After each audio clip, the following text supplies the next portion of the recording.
Hello everyone, BCom part second year company law के इस paper में जो पिछली क्लास हुई थी उसमें प्रोस्पेक्टस क्या होते हैं और उसके जो मेन एलिमेंट्स होते हैं वो क्या हैं उसके बारे में मैंने आपको बताया था। आज हम इसके पर्पसेस यानी जो इसके ऑब्जेक्टिव्स हैं या उद्देश्य हैं उसके बारे में बात करेंगे। उद्देश्य का मतलब ये है कि क्या सोच करके हम किसी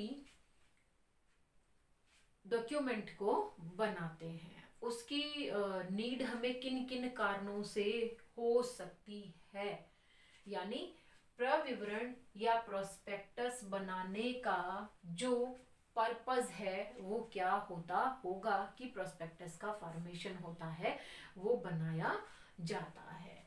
तो सबसे पहले प्रोस्पेक्टस इसलिए होता है कि हम पब्लिक को इनवाइट करते हैं। हम मीन्स कंपनी अपने शेयर एंड डिबेंचर को बेचने के लिए या उनसे डिपॉजिट्स लेने के लिए पब्लिक को इनवाइट करती है कि यदि पब्लिक इंटरेस्टेड है तो वह उसके शेयर और जो डिबेंचर है वह खरीद सकती है और उनके यहाँ अपने डिपॉजिट्स दे सकती है, अपने पैसे का इन्वेस्टमेंट कर सकती है। तो सबसे पहला जो इसका पर्पस होता है वह टू इनवाइट पब्लिक होता है, जनता को आमंत्रित करना होता है। किसके लिए? अपने शेयर और जो डिबेंचर्स हैं उनको बेचने के लिए, अपने अंश और ऋण पत्रों की बिक्री करने के लिए। जो सेकंड इसका उद्देश्य है या पर्पस है वो है कंपनी की जो टर्म्स और जो इम्पोर्टेंट टर्म्स और जो इम्पोर्टेंट फैक्ट्स हैं उनके बारे में पब्लिक को बताना। हम जानते हैं कि जब हम कोई इन्वेस्टमेंट करते हैं या अपना पैसा कहीं लगाते हैं या हम यूं कहें कि हम किसी पार्टी के साथ यदि कोई डील करना चाहते हैं, कोई ट्रांजैक्शन करना चाहते हैं, उसके साथ इन्वॉल्व होना चाहते हैं, तो ऐसी स्थिति में हमें उसके बारे में पता होना जरूरी होता है। अब कंपनी के साथ डील करने वाले कई लोग होते हैं जो एक्सटर्नल एनवायरनमेंट से कंसर्निंग होते हैं, तो उन्हें तो कंपनी के बारे में कुछ भी नहीं पता होता। ये कंपनी है, यहाँ उसका हेडक्वार्टर है, कंपनी ये करती है, इतना जरूर पता हो सकता है, लेकिन डिटेल में उसके फैक्ट्स क्या है, उसकी टर्म्स क्या है, उसके बारे में प्रोस्पेक्टस आपको बता सकता है if you are interested to invest your money in the company. यदि आप उस कंपनी में पैसा इन्वेस्ट करना चाहते हैं और आप उसके बारे में जानना चाहते हैं तो प्रोस्पेक्टस एक बेहतरीन जरिया हो सकता है, एक बेहतरीन वे हो सकता है उसके बारे में जानने का। तो उद्देश्य एक इसका ये भी है कि जो कंपनी के निर्माण की जो शर्तें और तथ्य हैं वह जनता को बताना। नेक्स्ट पॉइंट है स्केप फ्रॉम फ्रॉड, मतलब पब्लिक को कपट से बचाना। पब्लिक को कंपनी के बारे में विशेष जानकारी नहीं होती, वह उस प्रोस्पेक्टस के थ्रू ही कंपनी के बारे में जानता है। और प्रोस्पेक्टस ऐसे ही किसी भी व्यक्ति के द्वारा नहीं बना दिया जाता है, ये रेस्पॉन्सिबिलिटी कुछ स्पेशल लोगों के पास होती है और वो भी जब इसको पब्लिकेशन के लिए देते हैं तो पूरी तरह से आश्वस्त होने के बाद में देते हैं। उन्हें ये देखना होता है कि prospectus according to the Indian companies act और सेबी के रूल्स के मुताबिक है या नहीं है। यदि ऐसा नहीं है तो उसे पब्लिकेशन के लिए नहीं दिया जा सकता है।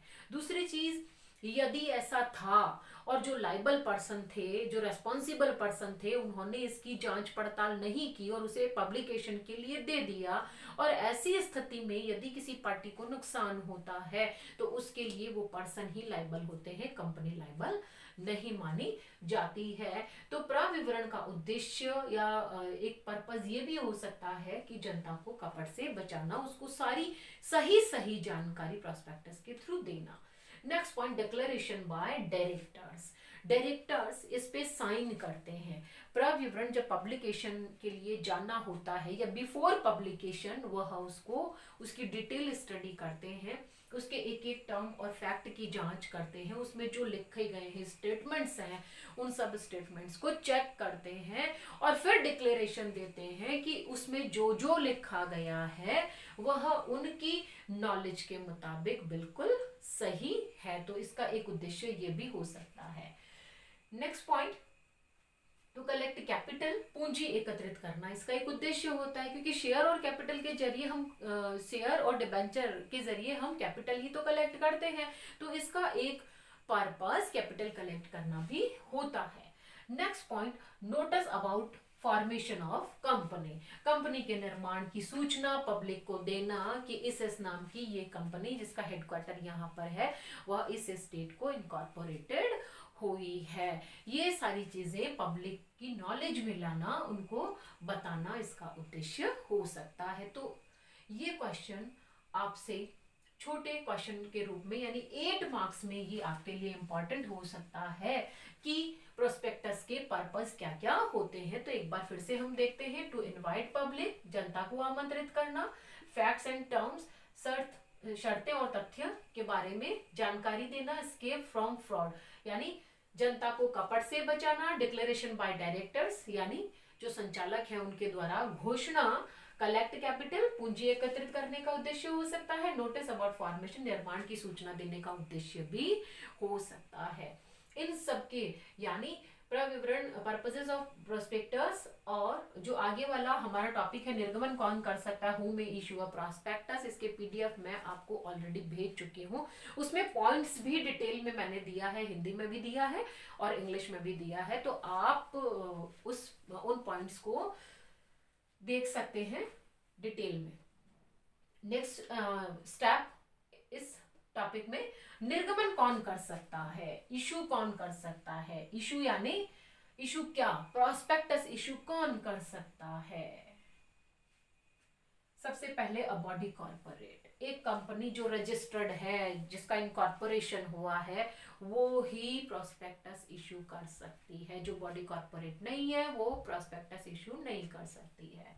Next point, any person behalf of the company, कोई अन्य व्यक्ति जिसे कंपनी की तरफ से प्रोस्पेक्टस इशू करने के लिए ऑथराइज्ड किया गया है, कंपनी की तरफ से प्रोस्पेक्टस इशू करने के लिए उसको पावर दी गई है, तो वह पार्टी या वह पर्सन भी प्रोस्पेक्टस निर्गमित कर सकता है, इशू कर सकता है। नेक्स्ट पॉइंट, पब्लिक कंपनी, तो पब्लिक कंपनी प्रोस्पेक्टस इशू करती है, उसके लिए ये मैंडेटरी है, इशू करना जरूरी होता है। प्राइवेट कंपनी को ये इशू करना जरूरी नहीं होता, क्योंकि प्राइवेट कंपनी अपने शेयर एंड डिबेंचर पब्लिक में नहीं बेचती है, इसलिए एक public company with share capital अपना प्रोस्पेक्टस इशू कर सकती है। Next point, by the person who are having interest to form a company, ऐसे पर्सन जो किसी कंपनी का निर्माण करने की या किसी कंपनी को बनाने का इंटरेस्ट रखते हैं या इस तरह का काम कर रहे हैं, तो वो भी प्रोस्पेक्टस इशू कर सकते हैं। नेक्स्ट पॉइंट है इशूइंग हाउस, जो निर्गमन गृह जो होते हैं, निर्गमन गृह जिनका काम ही इशू करने का होता है, शेयर और डिबेंचर इशू करने का काम है, वो भी प्रोस्पेक्टस इशू कर सकते हैं।